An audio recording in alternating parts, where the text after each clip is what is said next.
আমরা যখন রকমারি ইফতার সাজিয়ে আমরা আলোচনা করতে বসেছি, ঠিক এই সময়টাতেই আমরা জানি আমাদের গাজার ভাই বোনেরা অনেকেই তাদের সন্তানের লাশ খুঁজে বেড়াচ্ছেন। অনেকে হয়তো ধ্বংসস্তূপের মধ্যে চাপা পড়া সেই প্রিয়জনটাকে উদ্ধার করবার ব্যর্থ চেষ্টা করছেন। আমরা যখন রকমারি খাবার সামনে রেখে কি দোয়া পড়ব, কি দোয়া করব, সেটা নিয়ে আমরা মগ্ন আছি, ঠিক তখন তারা হয়তো হসপিটালে নিজের আত্মীয় স্বজন নিয়ে হয়তো দৌড়াদৌড়ি করছেন, হয়তো অ্যানেস্থেসিয়া পর্যন্ত নাই, অপারেশন করবার মতো মিনিমাম যে আয়োজন সেটা পর্যন্ত নাই।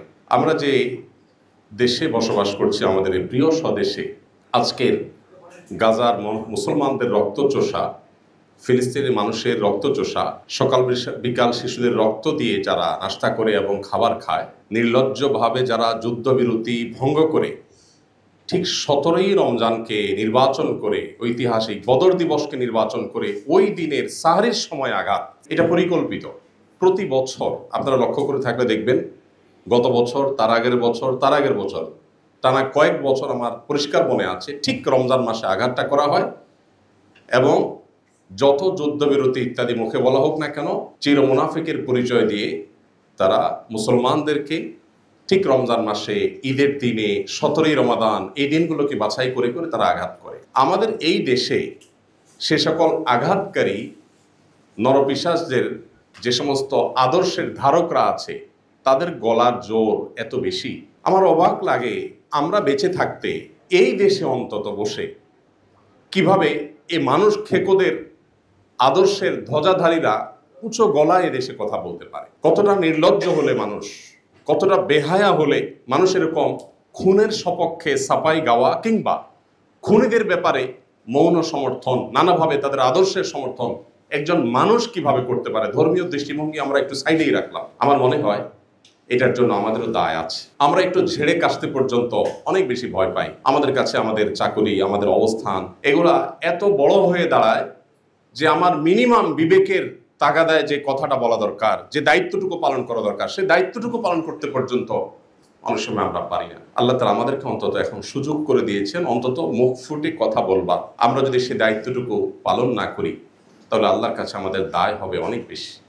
আপনারা যারা এখানে উপস্থিত আছেন, অনেক সিনিয়র শিক্ষকবৃন্দ আছেন যারা আমার পিতৃতুল্য, যারা আমার শ্রদ্ধেয় বড় ভাই তুল্য, আমার শিক্ষক তুল্য, আমি বিনয়ের সাথে আপনাদের কাছে আরজ করতে চাই, শুধু স্মরণ করিয়ে দিতে চাই, যেটা আপনারা জানেন, জানা কথাটাকে আবার আপনাদেরকে রিমাইন্ড করে দিচ্ছি। কারণ আল্লাহ তাআলা বলেছেন, ওয়াযাক্কির ফাইন্না যিকরা তানফাউল মুমিনিন, ঈমানদারদের উপকার হয় স্মরণ করিয়ে দিলে। সেই অর্থে, সেই কারণে আপনাদেরকে একটু স্মরণ করিয়ে দিচ্ছি। নবী করিম সাল্লাল্লাহু আলাইহি সাল্লাম কিন্তু আমাদেরকে নির্দেশ করেছেন সৎ কাজের আদেশ দিতে এবং অসৎ কাজের বাধা প্রদান করতে।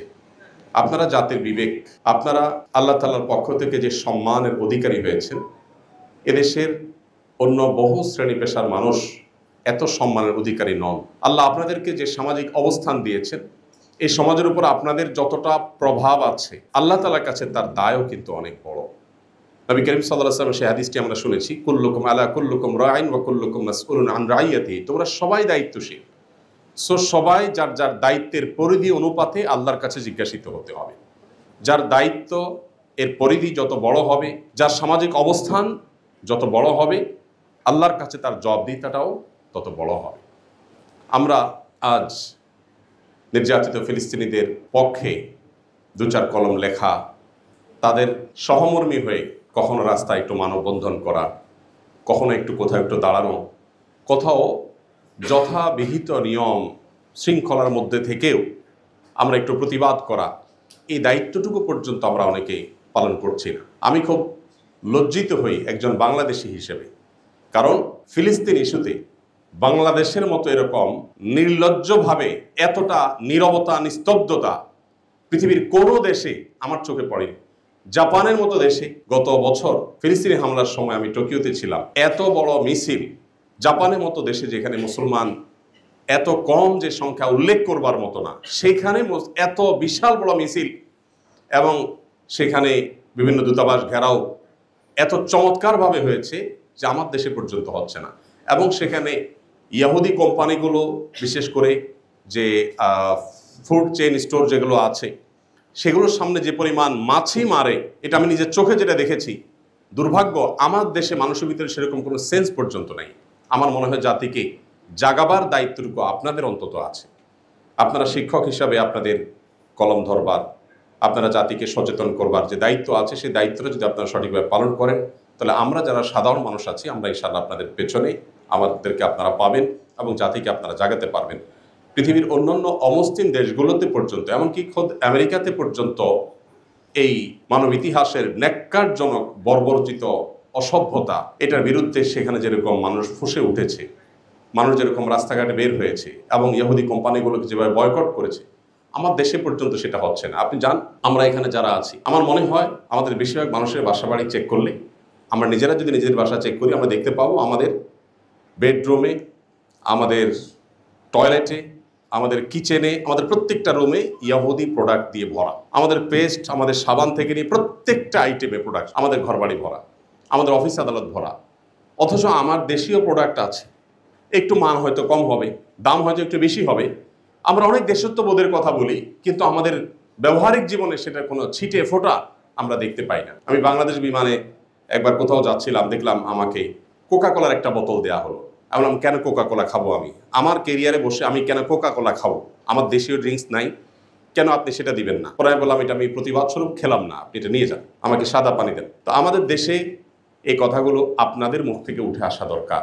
আপনাদেরকে বলতে হবে, শ্রদ্ধেয় শিক্ষকবৃন্দ, আপনারা যদি সৎ কাজের আদেশ এবং অসৎ কাজে বাধা প্রদান করার এই যে মহান দায়িত্ব আছে, এই দায়িত্বটুকু আপনারা যদি আদায় করেন, তাহলে সেক্ষেত্রে আজ মানবতার সবক দেওয়া মানুষগুলো, যারা আমাদেরকে সকাল বিকাল মানবতার সবক দেয়, তাদের মানবতার আসল রূপ কি সেটা আমরা প্রতিনিয়ত দেখতে পাই। পশ্চিমে ইউরোপের প্রত্যেকটা দেশে গেলে দেখা যায়, যারা আমাদেরকে সারাদিন সংখ্যালঘু অধিকার বলতে বলতে বলতে বলতে মুখ দিয়ে ফেনা ছুটায়, তারাই শুধুমাত্র মুসলিম হওয়ার কারণে অহেতুক প্রত্যেকটা মানুষকে হ্যারাসমেন্ট করে, প্রত্যেকটা দেশে অলমোস্ট। তো তাদের ভালো মানুষের এই যে মুখোশটা আছে, এটা সরাবার দায়িত্ব আমাদের। মানুষের কাছে প্রকৃত চিত্র তুলে ধরার দায়িত্ব আমাদের। আমাদের দেশীয় পরিসরে আমরা দেখেছি দীর্ঘদিন পর্যন্ত ইসলামের উপরে আঘাত করা হচ্ছে। এদেশে মুসলমানরা সংখ্যায় মেজরিটি হলেও আমরা কালচারালি মাইনরিটি। আমাদেরকে সাংস্কৃতিকভাবে সংখ্যালঘু করে রাখা হয়েছে। এই দেশে দাড়ি টুপি নিয়ে কিছু মানুষ একত্র হয়ে শুধুমাত্র কোরআন হাদিসের নিরীহ কোনো কথা থাকলে সেগুলো বলবে, সেটাকেও জঙ্গি ট্যাগ দিয়ে হয়রানি করা এদেশের নিত্য নৈমিত্তিক একটা কালচারে পরিণত হয়েছে।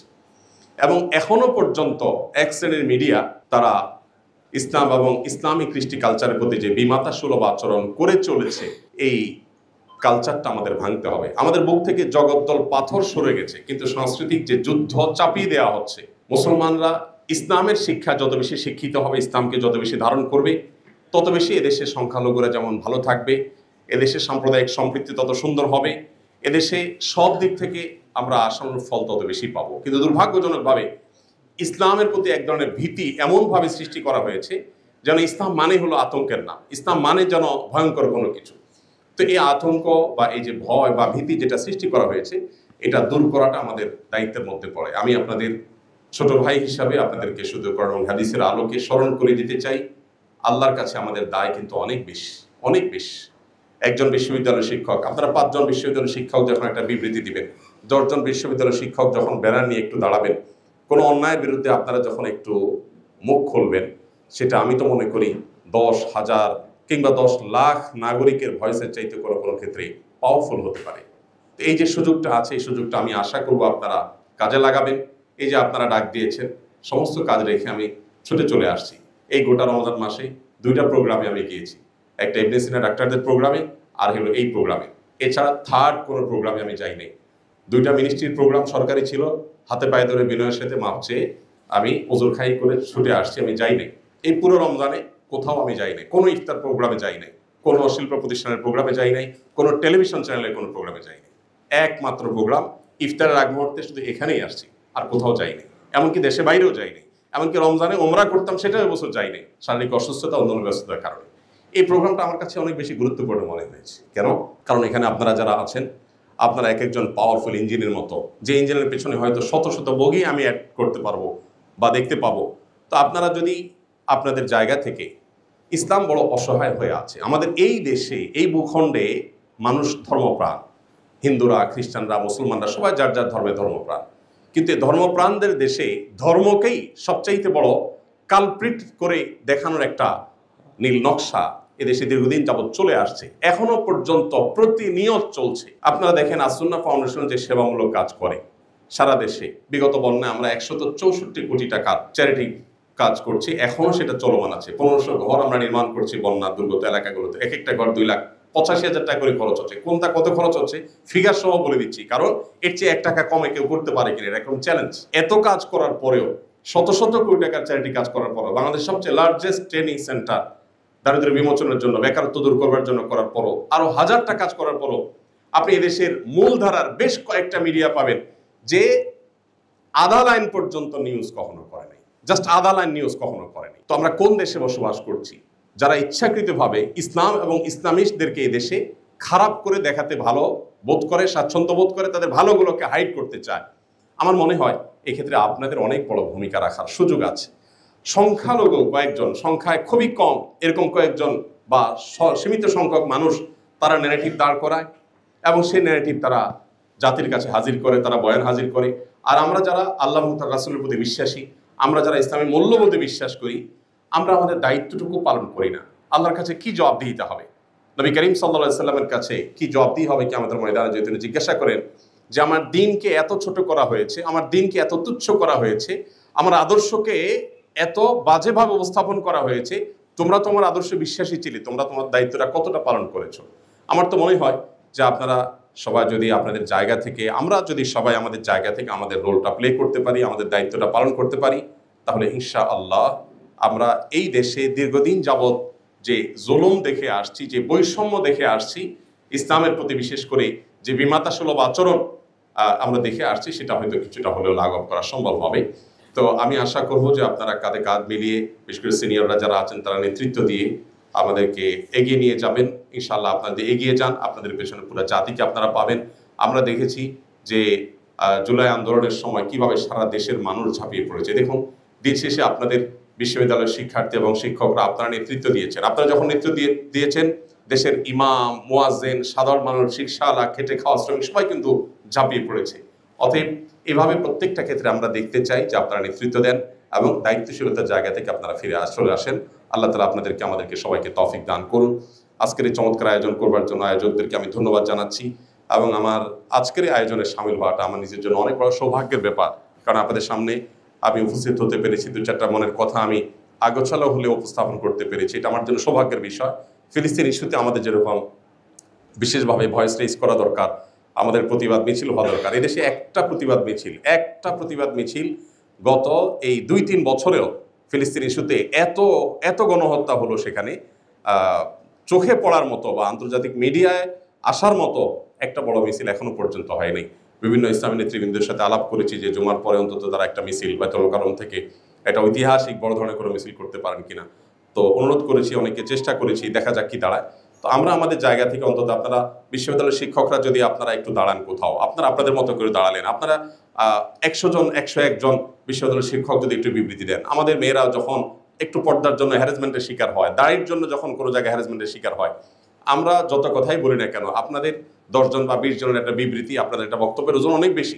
আমরা দেখি যারা ইসলাম এবং মুসলমানদের প্রতি বিদ্বেষ লালন করে, পান থেকে নুন খসলেই তাদের 101 জনের বিবৃতি দেখি, আমরা 501 জনের বিবৃতি দেখি, নাম সর্বস্ব বিবৃতি আমরা দেখতে পাই। সেখানে আল্লাহর দ্বীনকে ভালোবাসেন, ইসলামী মূল্যবোধকে বিশ্বাস করেন, সেরকম বিশাল বড় জনগোষ্ঠী আমাদের, সেই জনগোষ্ঠীর বেশিরভাগ অংশকে আমরা দেখি তারা চুপ থাকে। আমরা মনে করি ব্যক্তিগত নামাজ রোজা পড়লে বোধহয় আমাদের নাজাত হয়ে যাবে। আমর বিল মারুফ এবং নাহি আনিল মুনকার, সৎ কাজের আদেশ এবং অসৎ কাজের বাধা প্রদান না করলে আল্লাহর কাছে জবাবদিহি করা লাগবে, এই দায়িত্ববোধটা আমাদের অনেকেরই কিন্তু একেবারেই স্মরণ নেই। আমি সেটা আমার নিজেকে স্মরণ করিয়ে দিচ্ছি, আপনাদেরকেও স্মরণ করিয়ে দিচ্ছি। আল্লাহ তাআলা আমাদের সবাইকে আমাদের দায়িত্বশীলতার জায়গা থেকে সৎ কাজের আদেশ এবং অসৎ কাজে বাধা প্রদান সর্বশক্তি দিয়ে আমাদের সামর্থ্যের মধ্যে থেকে আল্লাহ তাআলা আদায় করার তৌফিক দান করুন।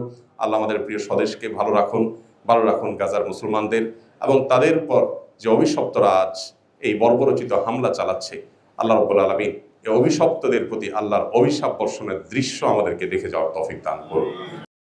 আস-সুন্নাহ ফাউন্ডেশন, উম্মার স্বার্থে সুন্নাহর সাথে।